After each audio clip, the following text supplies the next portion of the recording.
उद्धव ठाकरे आजपासून 4 दिवसांच्या मराठवाडा दौऱ्यावर. सरकारनं नुकसान भरपाई दिली की नाही याची माहिती घेणं सुरू. न्याय मिळेपर्यंत शेतकऱ्यांसोबत राहणार, ठाकरेंचं आश्वासन.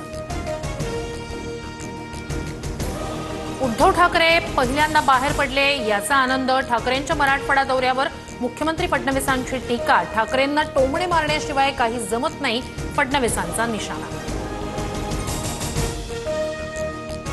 सोलापूरच्या मोहोळ तालुक्यात केंद्रीय पथकाकडून अतिवृष्टीग्रस्त भागाची रात्री पाहणी, तर केंद्राचं पथक टॉर्च लावून पाहणी करतंय, उद्धव ठाकरेंची टीका. काँग्रेस आगामी निवडणुकीत स्वतंत्र लढण्याच्या भूमिकेवर ठाम. सूत्रांची माहिती. मनसेसोबत युती नको अशी काँग्रेसची भूमिका. स्थानिक पातळीवर झालेला निर्णय हायकमांडला कळवणार, सूत्रांची माहिती.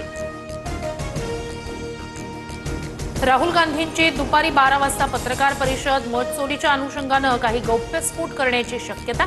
लवकरच हायड्रोजन बॉम्ब फोडणार, अशी केली होती घोषणा. मुख्यमंत्री फडणवीस, उपमुख्यमंत्री शिंदे आणि शरद पवार आज कोल्हापुरात एकाच मंचावर येणार.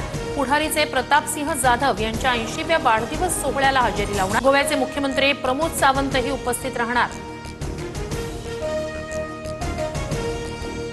हिंदुत्ववादी कार्यकर्त्यांवर मुरलीधर मोहोळांच्या गुंडांचा हल्ला. रवींद्र धंगेकर यांचा ट्विट करत आरोप. रफिक शेख नावाच्या गुंडानं पिस्तूल दाखवत हल्ला केल्याचा दावा. जखमींची धंगेकरांनी रुग्णालयात भेट घेतली. मुंबई क्रिकेट असोसिएशन निवडणुकीचा वाद. हायकोर्टात तूर्तास उमेदवारांची यादी जाहीर करण्यास कोर्टाची अंतरिम मनाई.